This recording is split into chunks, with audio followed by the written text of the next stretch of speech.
Hey, what's going on, guys? Hot Fuzzy here with my co-host. Mr. Sloppy Noise. And today we are bringing you an interview with Valkyrie, the leader of Black Star Org. Introduce yourself, Valk. Tell the people a bit about you. What's up, guys? I'm Valkyrie, leader of Black Star. We are a privateer organization that excels at inspecting others' hulls in various capacities. And we've been doing this for about 3 years as an organization. And as we get into the interview, we can talk about kind of the history. But yeah, that's kind of what we're all about. Nice. How long have you been playing the game? So I've been playing the game for about 6 years, Okay. 5 or 6 years. I don't have the exact date, but I kind of dove in pretty heavy. I bought a hammerhead within the first week of playing, not not Woo! realizing, not realizing that you needed friends. So then I was like, well, we should probably start making friends and get this thing filled up. Nice. So how old are you, just so people kind of know a bit about you? Yeah, sure. So I'm 32 years old. I'm a helicopter pilot and a drone uh, expert on the civilian side. Um, my hobbies, I'm game a lot. I got 3 kids, so between gaming and being a dad are kind of my only two hobbies right now. And Star Citizen kind of fits the fits right in. So Well, I understand Nice. that wholeheartedly. I got three as well. So here's my first question for you. What got you into Star Citizen to start with? so a friend of a friend, we were just playing another random game, and actually it was Space Engineers. I don't know if you guys have played that game. It's essentially space Minecraft. And I was spending hundreds and hundreds of hours just building ships and finding ways to break the game and just having a good time with that. I built a orbital nuke cannon, uh, and every time it would shoot, it would break the server. So that was kind of fun. And then my buddy's like, "Oh, hey, have you ever heard of Star Citizen?" I said, "No, what's that?" And he's like, "Oh, you should download it. We could play." I played with him probably once, and then he never played again. And then it was all over for me. I, you know, hit the ground running. Hell Yep. yeah. Um, Look, you've seen how we kind of organize our org, our leadership, and Organize. yeah, it's like kind of just, a mess that fits together. You guys, how do you like you're 10 times our size at least, maybe more. How do you guys handle all of it? Like what do you have to do? How do you organize it? So that's a great question. And while we're still developing, things can change slightly, but I think the most important thing is having people understand what their role is in the org and what jobs or what influence they have. It's not necessarily like RP where it's like, oh, call me sir, I'm your boss. It's like, hey, this individual has been charged with this influence. They're the ones that handle X, Y, and Z. So it's similar to a military structure where I am the commander in chief, and we subdivide into fighter squadrons, bomber squadrons, support, main attack. And then on the industry side, my counterpart, the co-leader Will Stronach, he handles all the backdoor stuff when it comes to industry. So hey, what are the best trade routes? Hey, what should we do? Like, is salvage hot? Is mining hot? How do we fund this operation? So when the game is ready for us, we'll be able to do that a lot better. Because right now we're kind of just waiting for the game to catch up to our plans. Sure. What Um, to, what are your to plans, man? so our Where do you see plans, yourself? 1.0 comes out. Where do you see yourself and what do you actually do? I want to be able to point to something on the map and say I want that now, and be able to take it. Um, so Mm, having the manpower, the understanding of game mechanics, and the right people in places, so even if I'm not there, we can properly execute. Because right now I'm one of the main planners. I'm the main guy that kind of as you guys see, the channels are somewhat slow. People are doing some stuff, but as soon as I hop in, everyone starts jumping in, and we start organizing. Hey, you're doing this, you're doing this, you're doing that. So to kind of answer your question better about structure, again, for people that are unaware of how the military is structured, we have a ranking system, and that ranking system again. So, for instance, we start with officers. We start at captains. So, captains, they're charged with making small decisions, like in say a small squadron. They're responsible for handling the funds. So if we're selling, the officer will be the one to sell and then send it to the org bank.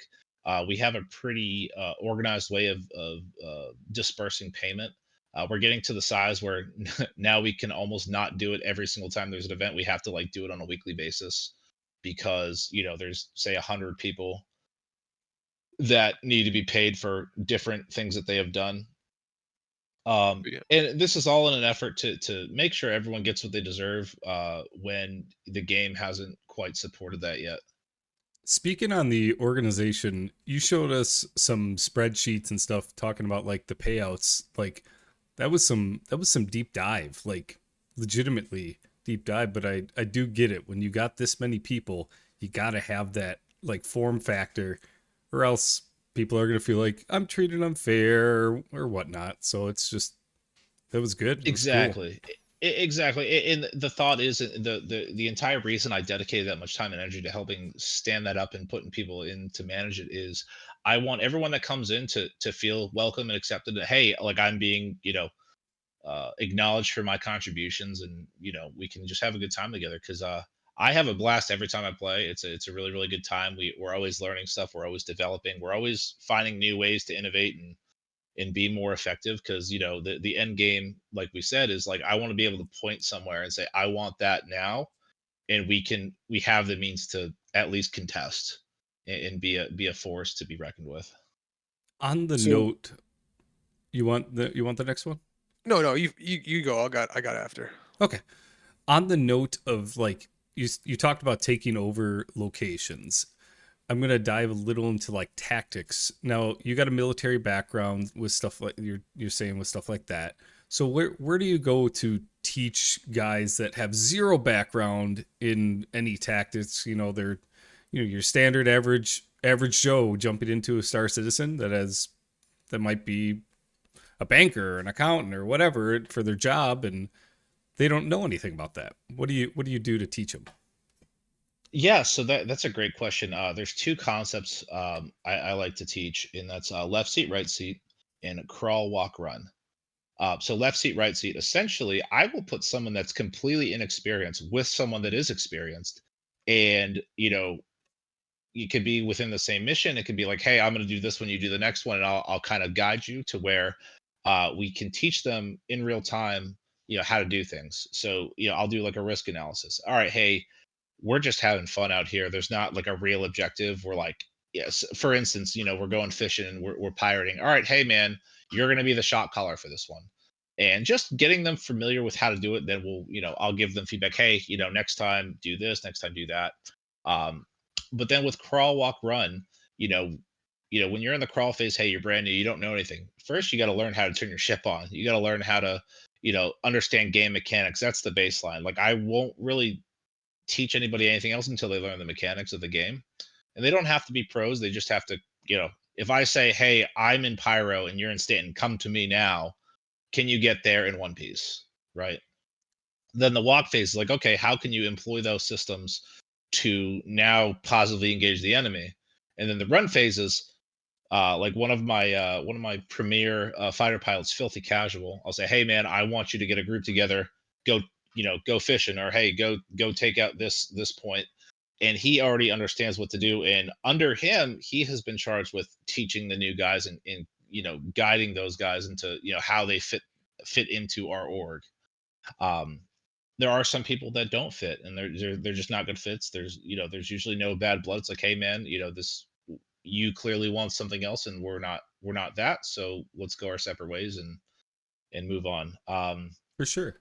But then it just comes down to repetition, man. Like if people are showing a good effort, I'm more than willing to dedicate the time and energy to teach them and show them the ropes and just kind of bring them along to everything. And then when it comes to becoming an officer, recently it's been me just noticing people that have potential. So hey, this person's adept.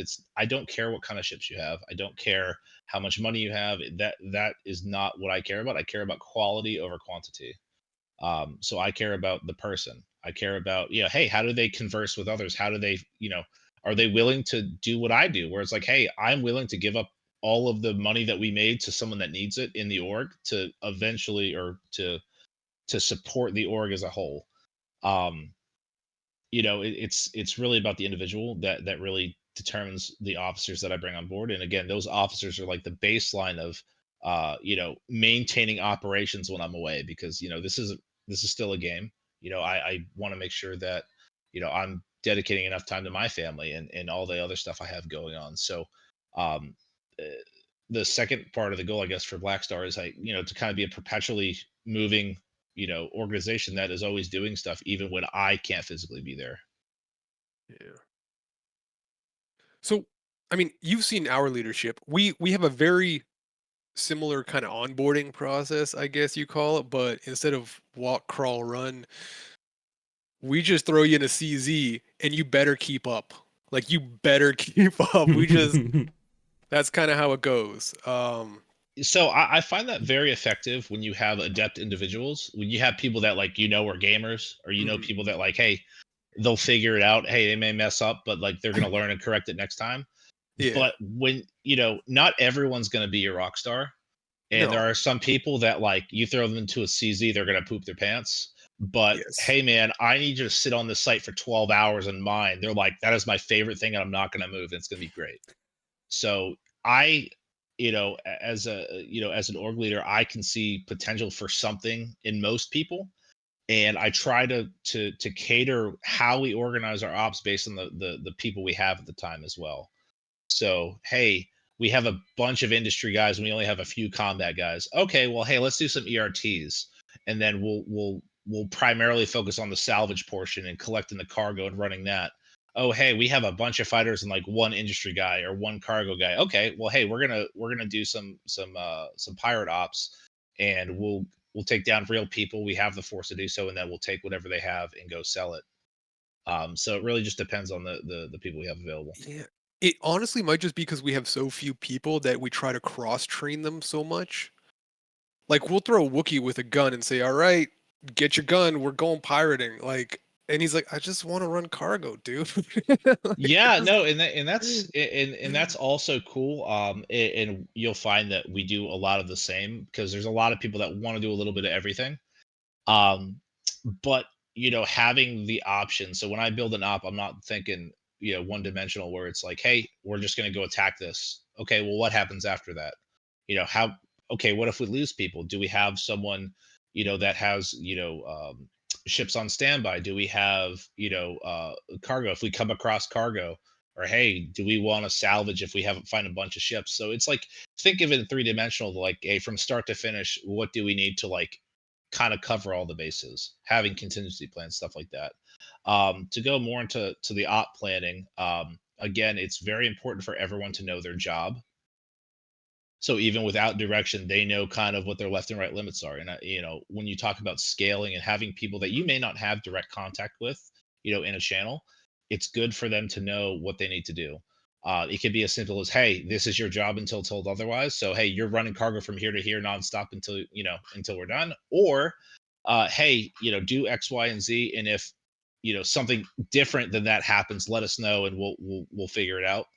But again, that's why I put those officers in place, to where they have a little bit more flexibility and understanding of the operation, to where they can direct instead of everyone coming to the sole leader. Because I don't know about you, I don't have the bandwidth to answer 50 questions at once, especially when I'm trying to direct a large force into conquesting certain areas or certain objectives. um. So kind of that brings me to the next question. We look, we're a smaller org. We don't have to worry about any of that stuff.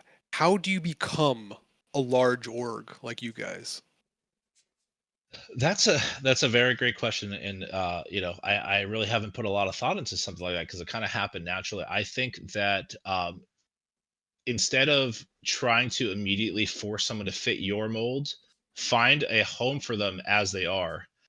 So if they're like, that's why one of the first things is like, hey, what's your favorite gameplay loop? So when you guys applied to my server, they asked you just a couple very baseline questions, and I actually read those. I look through them and say, oh, hey, this guy likes to mine. This guy likes to salvage. Oh, this guy's a loot goblin. He just wants to get weapons and he wants to do arms trading. We can find ways to get them the gameplay they want, and it doesn't mean they have to be in air quote org ops all the time. It's like, hey, we need an arms dealer, great, bring them aboard. um, And you'll find that as you grow, people will develop their own relationships amongst each other and kind of form their own groups that they want to go out and do stuff. So kind of encouraging that and facilitating that will help do that. Again, prioritizing the quality of person over what they bring to the table is important, because I have never once asked, "Oh, hey, you can't be here unless you have XYZ ship," right? Because the quality of person is not directly related to how much money they make or how much they Yeah. can afford to spend on a game, because I think that's very, very silly.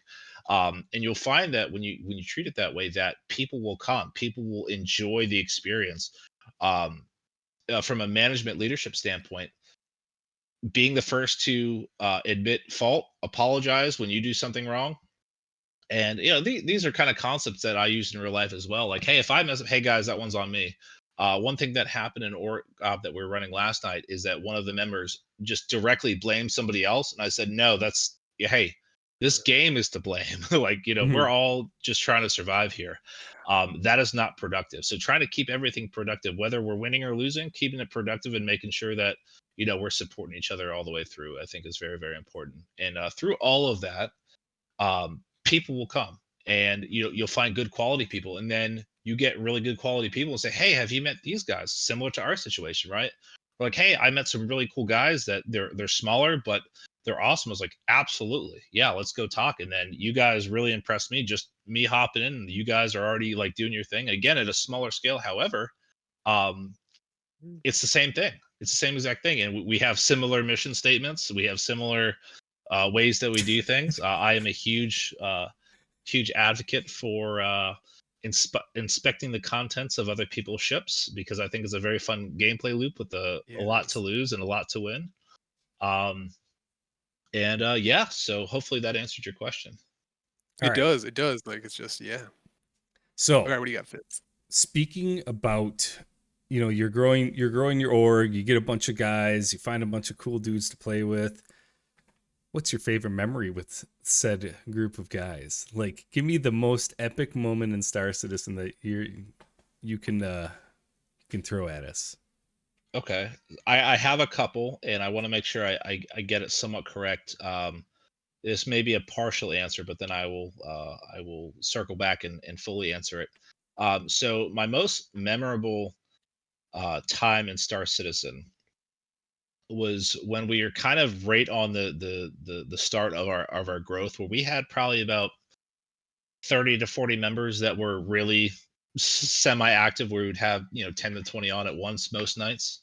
And this particular night, we had some new friends come over, and they were from no particular organization, but one of them was brand new, like day one. How do I turn my ship on? Like brand new.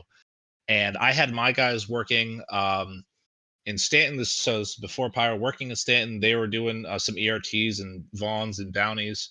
And I'm like, well, I got some time. Let me take this new guy out. So I was like, hey, man, hop in my Redeemer. We're just going to go somewhere, and we're going to see if we can shoot at some stuff, just to kind of get a feel for how the game works, right? I always have chat up just looking for intel, and I have some intel guys that also collect data while we're playing, to say, hey, there's some hot zones here, here, here, and here. What do we want to do? And there was one ground station, one of the derelict outposts. I think it was on New Babbage. I can't remember. Um, we go out there and fly, and come across like 20 dudes. And we're like, okay. I was like, hey, dude, just shoot at a couple of them. We'll have fun. It's all good. This is part of the game. Like, they have 20 guys there. They're clearly expecting an assault. We're just one guy. We're gonna die. It's gonna be fine. We'll see how long we last. It's gonna be a good time. Um, so we go in, we start fighting, we die immediately, right? Cool. Yeah. But then they typed in chat, Valkyrie, you suck, like uninstall IRL or something to that effect. I said, okay. So I don't say anything in chat ever with stuff like that. And I go to the Discord and say, hey, everyone meet at Seraphim time now, like get there now. And you just see the entire party start converging on Seraphim. We hop in a fully crewed hammerhead. We have retaliators. We have gunships, and we do a coordinated jump right to this derelict outpost. When I tell you they had zero chance, we evaporated every single one, multiple spawns, multiple times. Um, so much to the fact that the server just had a stroke, and then the server crashed. But they went from saying Valk, you suck to please have mercy on us. And I said no, and I destroyed their cargo ship. So that was one of the most memorable. The reason why that's the most memorable to me is like, hey, there are so many people that we collaborate with that are interested in just having a great time with the group, that I was able to say, hey, everyone meet here now. And there was no like, oh, I'm busy. Everyone got there and we executed very, very quickly. So that was very memorable for me. Nice. That sounds that sounds amazing. That sounds It amazing. was, and it's one of those things that like the people that were there and we talked about, they're like, oh man, that was so good. That was so good. And then to give you another one, just for content reasons, I set up what I call Brios Blockade. So I can't remember the exact patch, circa 319, 320, something like that, where the ERTs were just, the hulls were full of slam and weevil eggs, etc. Drugs were very, very popular. So we knew that, hey, everyone's going to Brios at some point. Brios was always filled with something. I sent about 20 guys down there to intercept. So we kind of added some depth rather than just destroying people, because like, hey, we're out here, we want to make it fun. Little bit of role play, but not like anything serious. But we said, hey, we're providing freelance security services because it's very dangerous out here. We don't require payment. However, 10% or more tips are graciously accepted. That was our code for, if you didn't pay us, we're going to destroy your hull and we're going to take everything and sell it anyway. Some people would show up and they'd be like, thank you for your service. I completely understand what's going on here. Here's your money. And we would keep our word. We let them sell because, we're just having fun with it. We had billions at this point anyway. But then there's guys that would say, no, F you. We're going to do what we want. And by the time they hit enter to put that in the chat, there was already a size 9 head right towards their hull, and we would just evaporate them. And we would hold that point down for probably 4 or 5 hours a night. And we made so much money. Like it was getting to the point where I was cutting checks for 100 million to like everybody. It was like, here's 100 mil, here's 100 mil, here's 100 mil. Because we would just literally, because back then, if you remember, it was the not physicalized cargo, so you could just hit sell from your ship. So we just have a static ship placed there, and as soon as we had stuff ready, we just throw it in the back, run in, hit sell, and it would just be a perpetual money printing machine. I missed that. And eggs were like what, 100K a piece or something? Yeah. They were 112 a piece. 112 a piece. Yeah. That was it. And yeah, and that was before there was really like market caps as well, to where everything was able to be sold. Because if you remember, as we got a little bit farther in 3.2, you wouldn't be able to sell it a lot of places. I started, shedding tears when, I'd have an entire hull full of weevil eggs and I couldn't sell it anywhere. It took me towards the end of the hype. It took about 3 weeks to sell a full cargo grid full of weevil eggs. Man, I remember when they came out with cargo empires and we're pulling off 32s of eggs. Yeah, couldn't sell them anywhere. Yeah. Oh, Yeah, it was tough. You should have seen our hangars. The walls were painted with 32 eggs. They were just yeah, and then with the live market being a thing now where the value fluctuates a lot more, it will be interesting to see how like all the other materials, both legal and illegal, kind of interact with each other. Because I think if I'm not mistaken, maize is now more expensive than weevil eggs. Like time now, but I haven't seen maize in a while. All right. What are your thoughts? Okay, every now and then, me and Fuzz try and get this happening, and every time, it's usually like 3 or 4 people that get together and do it. What are your thoughts on a Friday fight night?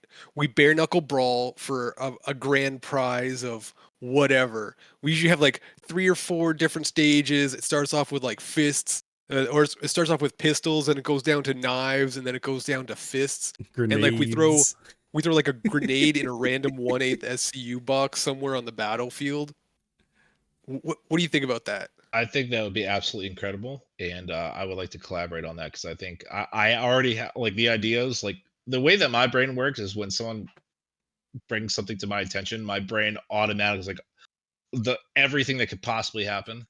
So I'm thinking like putting up, all those unused 32 SKU boxes that we have, building like a map, Yep. That's hiding stuff exactly in what we places. did. It's And exactly what we did. here's the thing, the only time I ever leverage my position in the org is when it comes to fighting. Like I will bring a railgun. Like you say fist fight, I'm hitting you in the head with a railgun.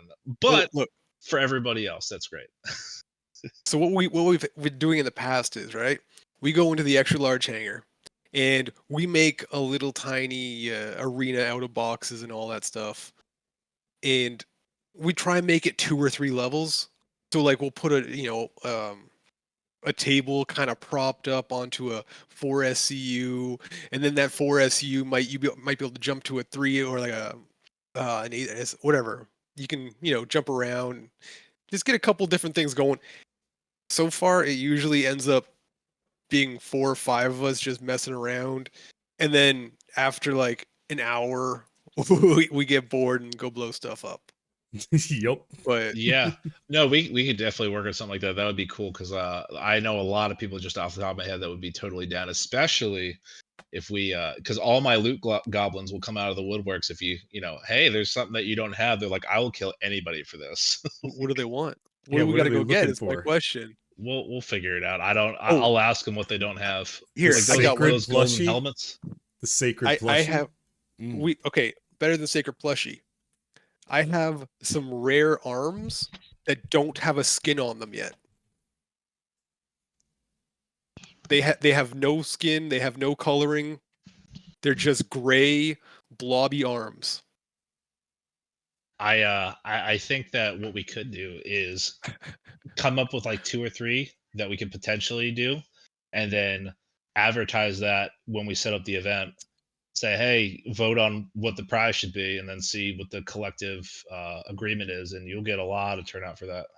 Okay. I think we gotta get that planned up. Great.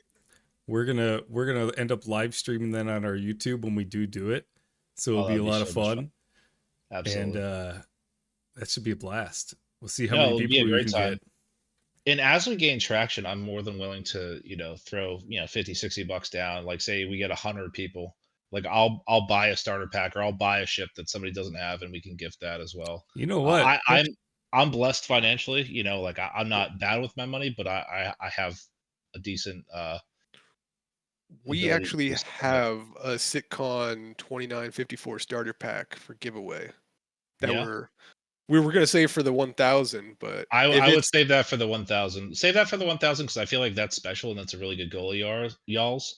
But in the interim, hey, maybe it's just like an armor set. Maybe it's, it doesn't have to be a full ship because, everyone that's already playing already has a ship. Yeah. So or even some we can think of liveries or creative. something like that. Like, I mean, there's a Absolutely. ton of options out there. Yeah. And like if we're talking 10, $15, like I'm good. We'll figure it out. That's easy. But yeah, no, that's awesome, man. I think that would be super, super cool. And again, I from my experience, starting small, working up large to where you get a follow and say, hey, we do this once a month. It's not every, it's not every day, it's not every week, to where it's like something people look forward to, and like they start changing their real life plans around stuff like this to where we can make it, more of a spectacle.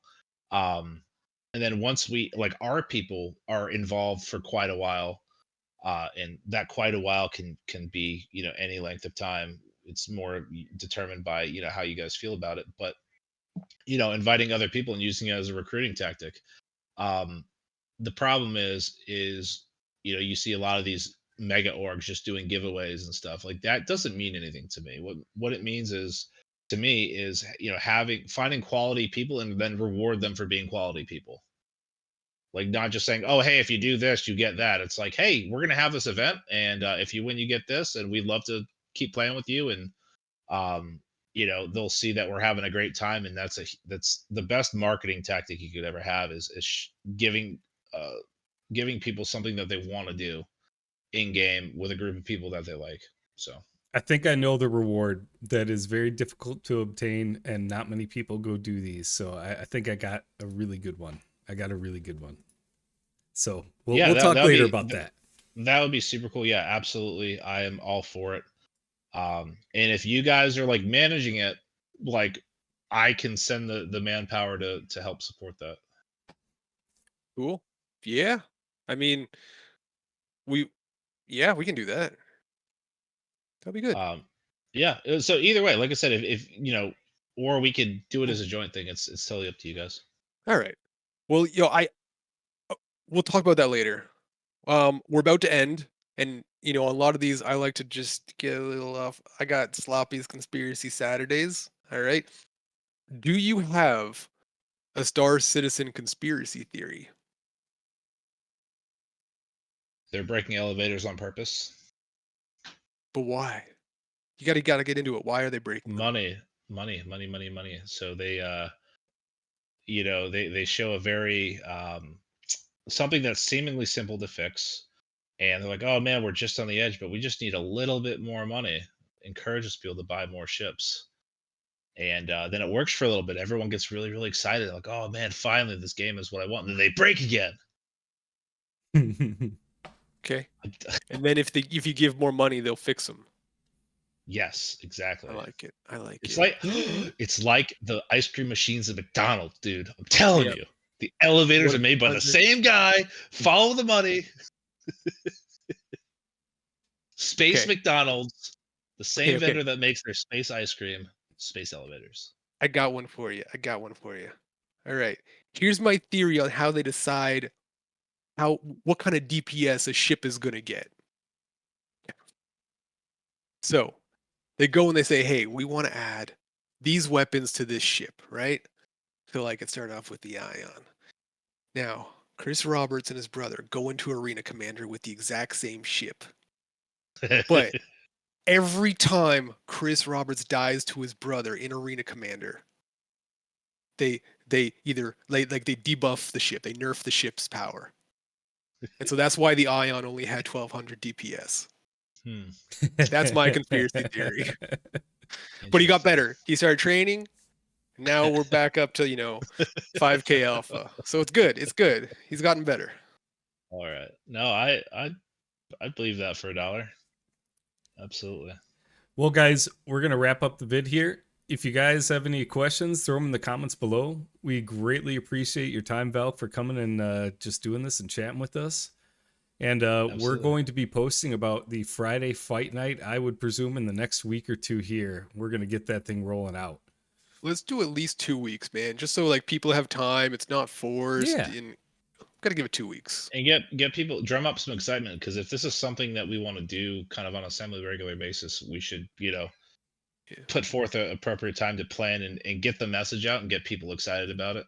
That is Um, definitely something we want to do with especially with our community is, holding a community event, get as many people as we can to show up, set up a bracket. It'd be a lot of fun.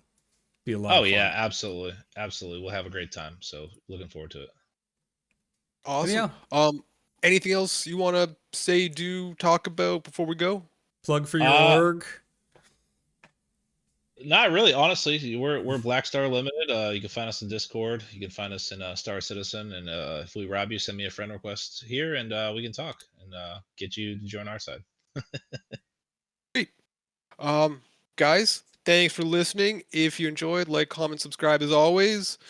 And we'll see you out there. Hopefully at Friday Fight Night in 2 weeks or so. Later, guys.